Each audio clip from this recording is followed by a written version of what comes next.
Bonjour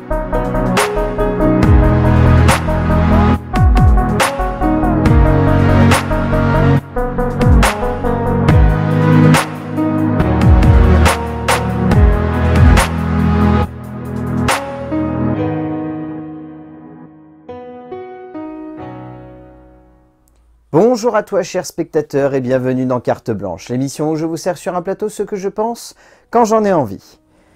Les gens retournent au cinéma.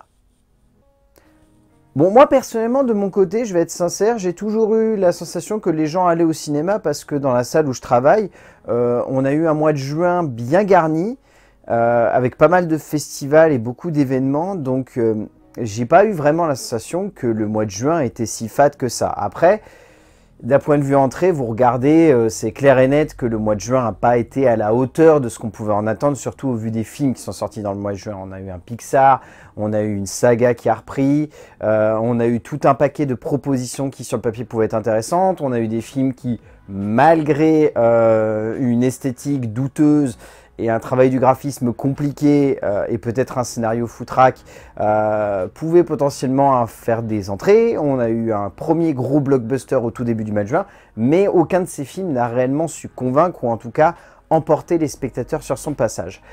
Et depuis une semaine, il y a un vrai raz-de-marée selon la plupart des exploitants. Et selon beaucoup de spectateurs d'ailleurs, parce que je regarde un petit peu sur Twitter ou sur Facebook un petit peu des gens qui donnent des retours, et clairement il y en a plein qui vont au cinéma et qui ne s'attendent pas à voir autant de monde dans les salles de cinéma. Donc oui, je pense tout de même, pour avoir vécu un week-end assez sportif dans ma salle, que ouais, il y a quand même un vrai engouement, il y a une vraie envie de la part des spectateurs de retourner au cinéma, ou en tout cas de voir des films qui sont des propositions cinématographiques qui, comme je l'ai lu dans un article, sont pas forcément originales sur le papier, mais sont des propositions qui détonnent dans leur catégorie. Disons que d'un côté, nous avons Barbie, donc ce projet complètement surréaliste adapté d'un jouet qui s'avère être une grande fable féministe que tous les woke ont l'air de absolument détester parce que la proposition ne va pas du tout dans leur objectif de pensée. Et j'avoue que c'est un petit peu plaisant de les voir rager un peu à gauche et à droite. Et de l'autre côté, nous avons un biopic qui est sur le créateur de la bombe atomique, qui clairement ne rentre dans aucun canon habituel de biopic, puisqu'on est sur un long métrage de 3 heures, très prononcé en termes de forme, puisqu'il s'agit d'un film de Christopher Nolan. Donc on est sur deux propositions de cinéma qui sont très tranchées, très radicales, très iconoclastes aussi dans leur catégorie, et qui pourtant arrivent à fédérer, arrivent à rassembler, arrivent à attirer les gens en salle, et arrivent à leur donner envie de vouloir voir ces propositions-là dans une salle de cinéma. Donc clairement, en ce sens-là, je comprends pourquoi il y a beaucoup de gens qui s'enthousiasment sur le fait de voir les gens retourner dans les salles de cinéma. Il y avait eu des précurseurs, on avait eu le Mission Impossible juste avant, mais qui n'avait pas forcément su fédérer autant qu'on l'attendait. Ça a tout de même très bien marché, mais pas forcément autant qu'on pouvait l'attendre.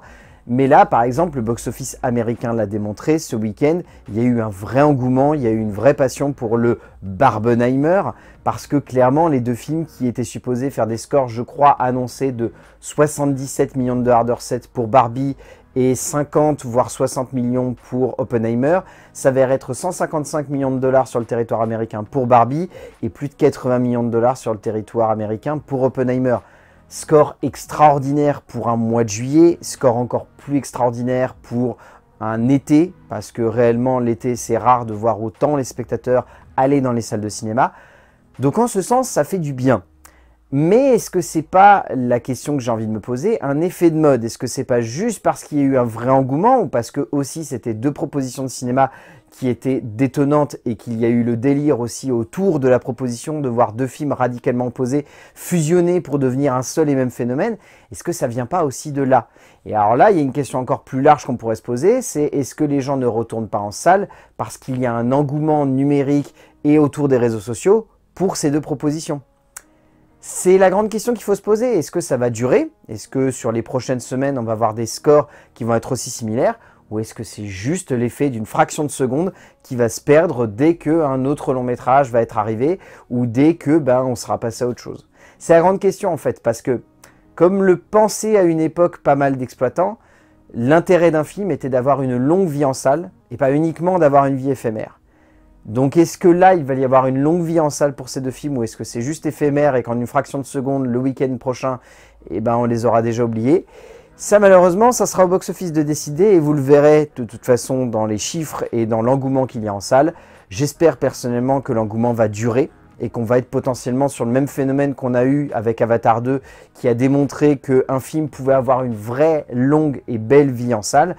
Mais ça devient tellement rare aujourd'hui qu'il vaut mieux se dire que yes, les gens vont en salle. Et peut-être qu'ils y retourneront. J'espère en tout cas que ça ne sera pas juste un effet de mode. Et de toute façon, on se tiendra au jus là-dessus dans les commentaires de la vidéo. Parce que, comme d'habitude, je vais vous demander de me dire ce que vous en pensez. Est-ce que vous vous réjouissez de voir autant de monde aller au cinéma? Ou est-ce que vous êtes un petit rat et que vous aimez bien avoir votre petite séance tranquille sans avoir grand monde à côté de vous? Moi, j'avoue que j'aime bien les deux quand même. Bon, j'aime bien aussi être tout seul dans ma salle, mais j'avoue que voir beaucoup de monde s'enthousiasmer autour d'un film et partager une séance avec eux, il y a aussi un petit côté satisfaisant à voir cela. Voilà, j'espère encore une fois que cette petite carte blanche vous aura plu. Et n'oubliez pas ce que je dis à chaque fois, si j'ai envie d'en parler, eh ben j'en parle.